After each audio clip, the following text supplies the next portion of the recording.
One of my problems is I have this little table and this big tall chair that I'm sitting on, and they don't go together. Like, I'm up here, the table's down here, and it just doesn't make for a comfortable situation, which is fine because this is going to be very quick. One thing about me is I am very bothered. Hey Siri. Siri. Hey Siri. I wanted to tell her to put my phone on do not disturb because of course, all day long nobody disturbs me, but the moment I want to do a video, that is whenever I get emails, text messages, phone calls, all of that. But it's okay. Okay, so on a serious note, I am very bothered. I am very chalant. I care. I give a damn. So last week, The Real Housewives of Atlanta premiered their new season, and Portia brought this guy as she hosted a dinner party for couples in the home that she either shared with Simon or was Simon, who is her ex-husband, was his home. I'm not sure, but it was a couples party. She brought another man. He co-hosted the party with her. He thanked the guest for coming, and that was that. Now, on this most recent episode, Portia comes into a party and says, "This is my friend, whomever," and it's her lesbian friend. And I thought to myself, Portia started off married to Cordell. They divorced. She went and got with Dennis, had this little baby. They broke up. She immediately, like within weeks of breaking up with Dennis, went and got with one of her co stars' husband and started messing with him. They got engaged very quickly. They had about 1,000 weddings, huge weddings. She went all the way to Africa. It was like a thing. And then within, I guess, like the year, she and that same guy that she had 13 weddings with decided to go their separate ways. And that brings us to the most recent episode where she co-hosted this party and another guy co-hosted with her. And it occurred to me, Portia don't give a damn. Portia has done whatever she's wanted to do since the beginning of Real Housewives time. And if you're not a Real Housewives girly, that's okay to be, because everybody knows Portia. Portia, Portia, Portia. Hey, who said that? Who said that? Who said that? Don't make me call Portia. Now, for me, I care. Very give a damn. That is the way I was made. But how do you show that you're unbothered when you are very bothered?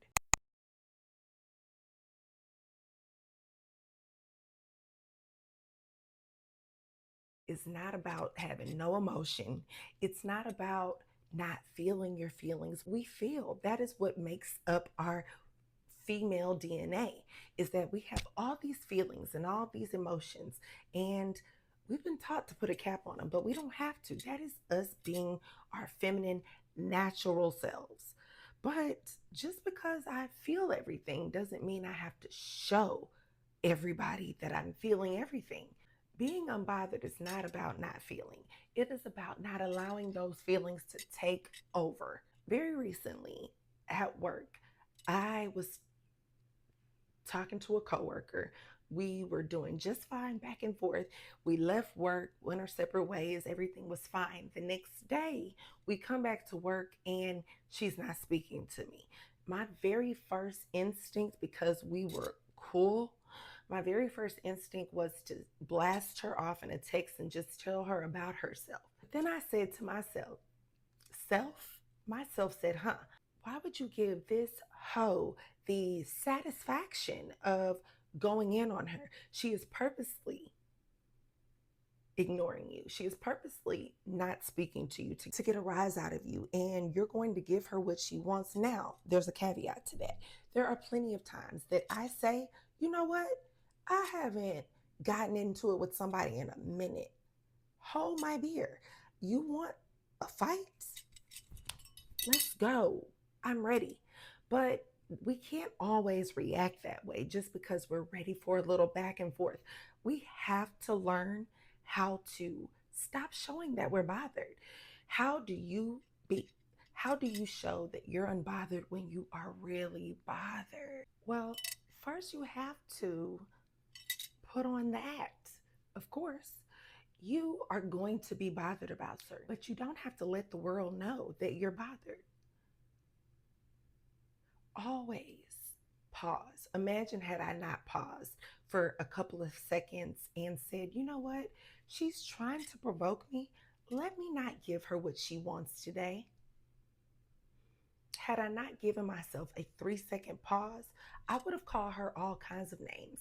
And, well, I try not to name call, but I would have definitely told her about herself. If you're dating someone and someone dismisses you, don't get angry. Pause. 3 seconds. Think about your reaction. You don't have to wear it all over your face. Walk away. When you are able to pause before reacting, you're in control immediately. Number two, you always have to be ready to walk away. Whether you're in a meeting and someone says something out of line to you, don't go back and forth. Take your break, walk away. You're in the middle of an argument with your man and he talks to you crazy. Walk away. You are getting into it with your boss. You definitely need to walk away. Take a 3-second pause, walk away. I promise that the aftermath of your pause or the aftermath of your walk away is not going to be nearly as explosive as if you sit there and you go back and forth, especially with someone that is in power, like your supervisor. I've done that before and I should have walked away. Nothing pisses off an angry bird more than okay. I love an okay response and not K, because K, that one letter everybody knows, that means you're bothered, bothered as hell. No, you can answer okay. Someone gets weird with you, okay. Someone cancels on you last minute, okay. Someone tries to argue with you over text, okay. Not everyone deserves your emotional labor. Another thing that unbothered people do is say no with no explanation. If you say no and say, well, because I have to go pick up my child at 5 o'clock and I have to be at the dentist at 6, people think that that means it's time to negotiate your time. No means no. And that's just not for your body. No means no, period. If you don't want to do something, don't do it. And don't think twice about it. They will find another way. Whatever you would have done had I not been born in 19 blah, blah, blah, that is what you need to probably do right now. Go ahead and do that. That's what you need to do because I'm not available for you. Finally, using a calm tone pisses everybody off. Have you ever been so angry with someone and they are talking to you like this? Oh, is that right? I'm sorry you feel that way. If I hurt you, I apologize. Nothing pisses me off more than that. Like, who are you slow, calm talking to? If you really want to piss them off, that's what you do. If a person gets loud with you and you continue to address them in this way, in a calm manner, they end up looking like the lunatic that they are. Or maybe that you are, but no one knows because you kept your calm. So you've been texting back and forth with Bradley, and all of a sudden he starts acting very weird, not responding in normal text times like he was at first. He's not picking up your calls on the second ring. And always pay attention to these things. They are definitely signs. But guess what? You don't give no. Do not double text him. He saw your message. Let it go. And when he does finally text you back, I'm sorry, I fell asleep at 6 p.m. on a Friday. Okay. If you are having a misunderstanding with someone, especially at the beginning of dating, don't chase understanding. Let it go. You don't even like this boy. Man, girl, what have you. You don't even like them for real. So why are you chasing understanding or chasing them to have them understand you? You don't even know them. Stop crying and trying to explain how hurt you are. Sometimes I have this problem that when people cry to me, I'm very emotional. I'm very empathetic. I can feel those things. But when people cry as a performance, I instantly black out. Like I can't feel it. I can't see it. This is ridiculous to me. Why are you crying? Save your emotions. Do not black out. Do not crash out because you're upset. Save your tears. Nobody cares. And now you don't either because you don't give no. Once you start understanding how important it is to keep once you start understanding how important the peace part of your life is, all these things trying to chase understanding, trying to chase people, trying to chase jobs, and trying to chase friends that just don't belong in your circle, you start to realize that that is so unpeaceful, so unhelpful to the plot. You just have to stop giving a damn. That's not even my point. Because I give a damn, but I don't have to react it. I don't have to live my give a damnness. That's only for me to know. Okay, so all things, my man cheated on me, brought home this baby, and you're telling me that I cannot have my emotions about it and I have to act unbothered? No, because this is all about when you want to be unbothered. If you feel like being bothered and acting ridiculous, that's on you. You do that.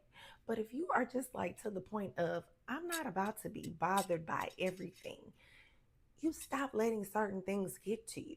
So if a stranger is online, and I do this repeatedly, if a stranger is online talking crazy to you, you're a stranger. I don't even know you. Why would I waste my breath, energy, time, any of that? There are so many people in my actual everyday life that I would love to cuss out.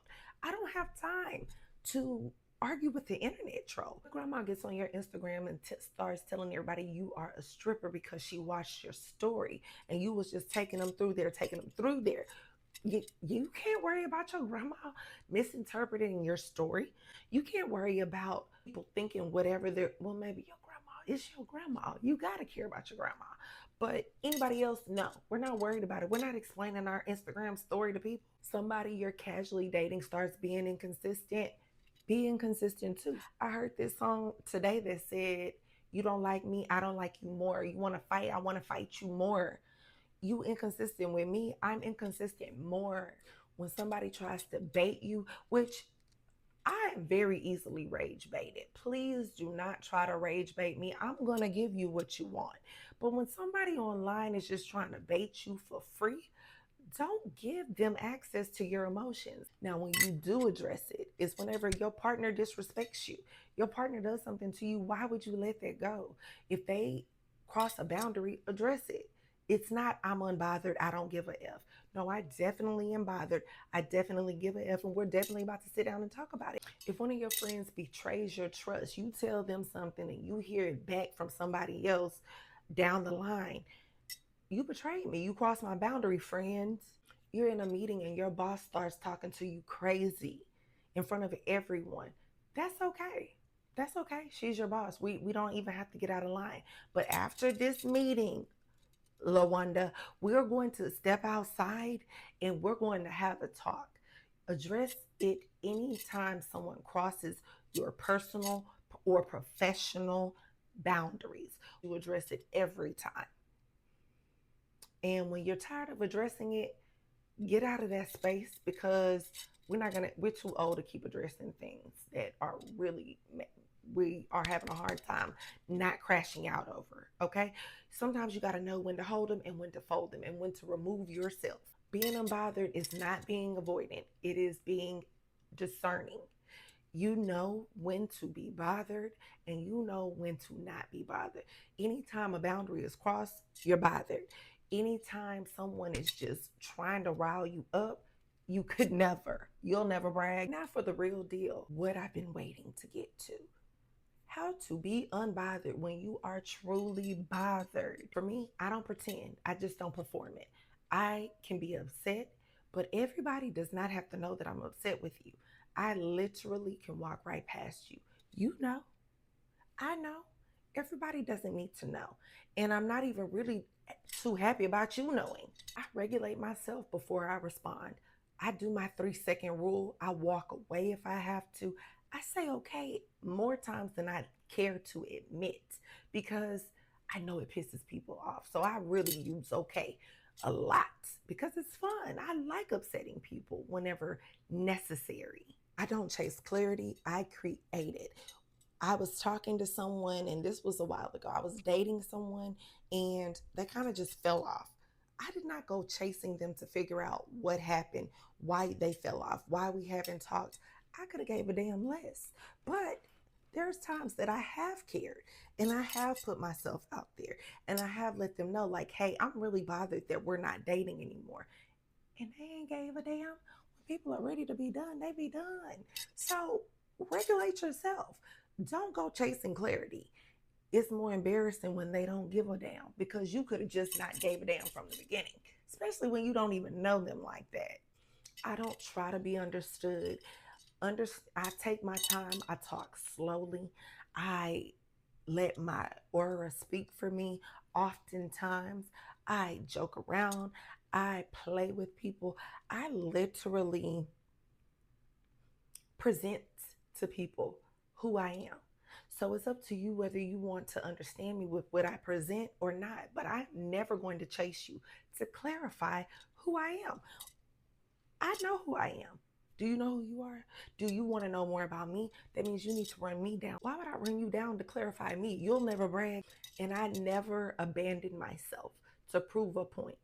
If I need to prove a point, it's because I want to prove that point. If it's not worth proving, if I can move on without even dropping a sweat, I'm going to do that. I am very much so less stress. I don't have another part to that.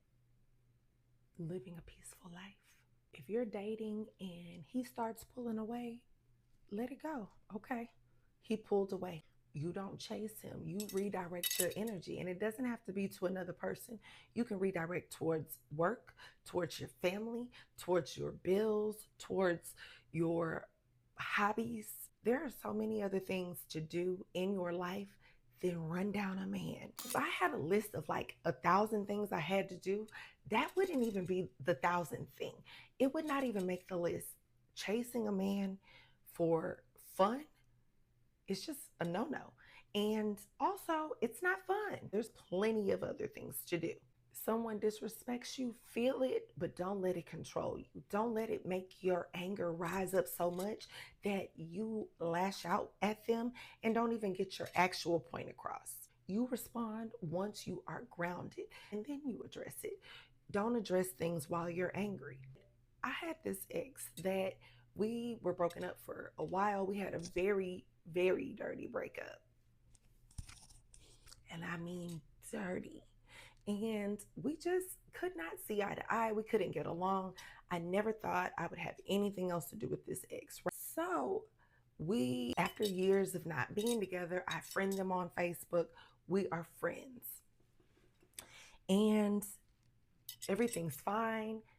I don't know if they go to my page and look, but I never went to their page and look because even though I have moved on, do not want that person for anything. I also know me. I have tendencies where I can feel away. Why would I make myself feel away? I am never going to go scrolling your page looking for something. I'm good. You'll never brag. No, thank you. But maybe on a holiday, I posted a picture of my mate and I, or not even my mate, but just a person that I had been dating and I. And within the quickness, my ex deleted me, maybe even blocked me because it went from having their name in my viewed stories to 35 people plus one. And my ex was the one. I knew then. You didn't even wait 2 minutes before I posted it to delete me. You bothered, ho. You real bothered. And you needed to be. Had that ex of mine just waited and, silently logged off and backed out like Homer does into the bushes, I probably would have never known that my ex was bothered. But because you could not even give yourself a 3-second rule, because you could not even calm down long enough to say, hold on, I knew I had you. And I kind of laughed. I did. I digress. Anyway, being unbothered is not about pretending like you don't care, because I care. But it's about caring without losing yourself, caring without showing the world how bothered you are. It's about feeling all the feelings, but not reacting to all the feelings. And it took me a very long time to get here. But what really helped me was knowing that me being unbothered bothered so many people. And that was fun for me. But that's me. Just because you are in your unbothered era does not mean you're cold, does not mean you're calculated. It just means that you care enough about yourself to regulate your emotions and not let everybody have access to them. He's not worthy. She's not worthy. Nobody is really worthy of knowing that side of you unless you truly care. So stop being bothered. And if you're finally in your unbothered era, it's not because you started feeling less. It's because you finally decided to stop giving everything and everyone access to your emotions and to you. And signing off, this is All Things Film.